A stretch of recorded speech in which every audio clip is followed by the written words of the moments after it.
nasty and malicious? Isn't that what you think? Yeah. Right? And to let alone to be getting a PhD in gossip. Okay? So here's the thing, in academia and research around gossip, that mean, nasty stuff is only about 5 to 7%. We're actually really, really good people. And it says a lot about where a word comes from. The word gossip comes from the word, when we were doing an interview earlier, we were talking about this. The word gossip comes from the word God-sib, meaning close to God.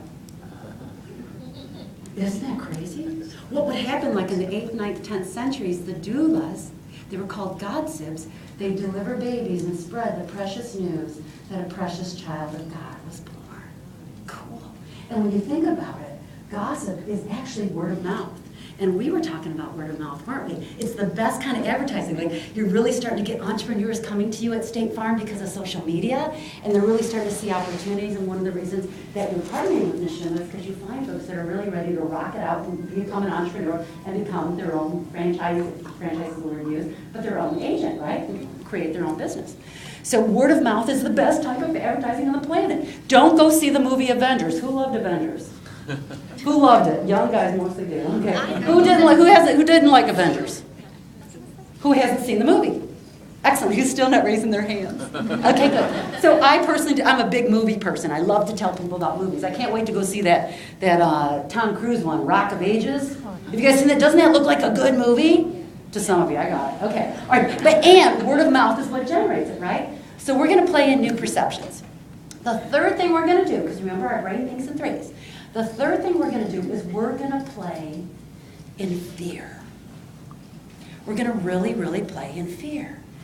And I have very different definitions than most folks. I believe at any given moment, whether you're at work and you are asking for a raise, or you're working with a team member, or you need your son to clean his office or clean his bedroom, and you need your husband to clean the garage, you have two choices at any given moment. Odd words to use in business. And they are equally true because they're universal themes and principles. Two choices. You can choose love, you can choose fear. You can choose love, you can choose fear. Now love, of course we got the amorous love. Love is much bigger than that though. Love encompasses fun, play, passion, excitement, team building. We don't just like a Facebook page anymore, we love a Facebook page. Aren't there certain Facebook pages that you just gotta go see because you get inspired by it, or you want to engage, or you just want to see what's happening because you love going there, right? And we're in this authentic marketing stage. We're going to be here for a good another 20 years. And love is going to be a big theme for a very long time, right? So you got that choice of love. Then the other choice you have is fear. Now, a lot of times when people think of fear, you think of lack of confidence. Now, I'm a researcher and I love anthropology and love looking at how our amygdala brain works. Fear to me doesn't have a whole lot to do with confidence, okay? And it can be about confidence. Fear is more about feelings that show up that are not of love, like anger. Anger is a type of fear. Procrastination. Procrastination is a type of fear. Annoyance or arrogance is a type of fear. How many times have you been at a networking event and someone's talking to you and they're yakking at you, and you're like, oh my God, shoot me in the head, get me away from this person. Who's ever experienced that? Okay, excellent. Who's never experienced it? Who does it to people? I'm just kidding. Who's still not raising their hands? Who's still not raising their hands? Okay, got it. That's my personal one that I happen to do a lot because we have a tendency to do some more than others. Mine happens to be annoyance. I know that I'm in fear mode as soon as I feel annoyed. So that's my signal. Shawne, you're annoyed. You're in fear mode. How do you get back to the love place? See, because the love place is the only place that miracles manifest, where you get the job you want, where the client says yes. In that realm of possibilities in the love. So the game is to dance between love and fear and get better and more masterful at being in the love mode. Let me give you an example. Who's ever heard of Colin Powell? Anyone ever heard of General Colin Powell? Excellent. Who hasn't heard of him? Got it. Who's still not raising their hands? All right, great. Very famous general. Actually, he's a little bit like Morgan Freeman in his own way. He's very revered as very wise and very elegant.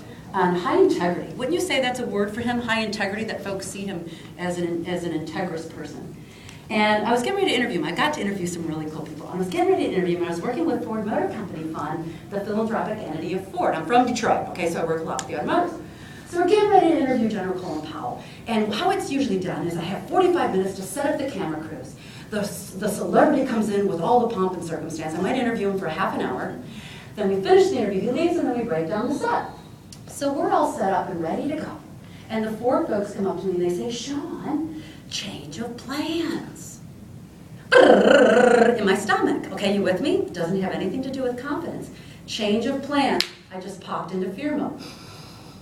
Deep breath. Got it. What are the change of plans? Back into the love place. You see me following my logic here? Okay.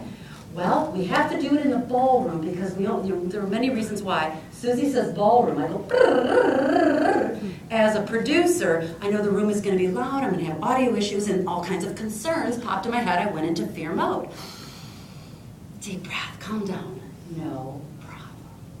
We go to the ballroom, we get set up, get ready to go. The doors swing open, and in walk 50 executives from Ford. They line up the side of the room, because now I got to do it in front of all the big cheeses. Has anyone ever had to do something in front of a big cheese? Okay, excellent. So we're getting ready to go. Wait for the general. The door swings open. In walks the general. And we start talking. And we start doing something called the cycle of reciprocity. It's a skill you're going to learn tonight. The cycle of reciprocity. Going back and forth with a sing-song interview that's just exquisite. It's this tit for tat. This beautiful conversation is happening. And then all of a sudden he does the worst thing he possibly could do.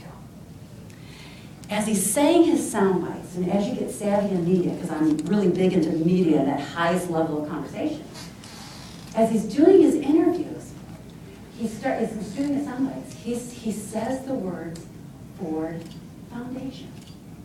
Now, branding issues, because the philanthropic entity of Ford is called the Ford Motor Company Fund. People screw it up all the time. They say Ford Foundation. I'm calling you Shawne. Oh, see, but I was good with you calling me Shawne. Actually, I loved it. It made my heart sing. Got that? It really did make my heart sing. Yeah. I really let that happen in the Latino community because my heart, quote us always here. Yeah, so I feel like you're my family. Okay? All right. So, where was I? Back to Colin Powell. Okay, so he says Ford Foundation, okay? So you're getting the branding issue here. So as soon as he says Ford Foundation, you can feel the energy suck out of the side of the room with all the Ford folks, okay? As soon as he says, then I go, brrr. Well, what I do when I've got fear going on, we all have our own thing that we can do to manage fear, is I play. Play is my thing. Not everybody does play. We all have different things that we do. Sometimes we have a dry sense of humor. Sometimes we get really serious. Sometimes we get really calm and it calms everybody down. There's different things we all do. So I started playing with them and I said, General, Ford Foundation? You mean Ford Motor Company Fund? Okay? So as soon as I say that, what happened over there, because they went, the energy sucked out of the room, their fear level went, boop, right? As soon as I corrected the general, they calmed down over there, you follow me? And what happened to the general? Boop! Because he knew that he had screwed it up. Are you with me? Okay? Well, it ended up working out in the cycle of reciprocity. You're going to really learn this skill. And when it was over, we high-fived, he left. See, this is what a communication leader does. A communication leader gets so exquisite at mastering the dance of love and fear that you get so calm as a leader that you calm everyone else down around you in a really, really powerful way. And the reason I teach communication leadership and networking and all these other skills, because it's all a build to take you to the highest skill set, which to me is being on camera, being interviewed by CNN, ABC, or whatever for your company. Are you with me? Right? Because when you're in front of a camera, fear is, when your fear level is high, your flaws increase. When your fear level is high, your flaws increase. When you can master being on camera, whether you go on anytime at all or not, when you master that, you can do anything. You can do anything. Are you with me? Yeah? Okay, great. So what we're going to do is we're going to play in some fear.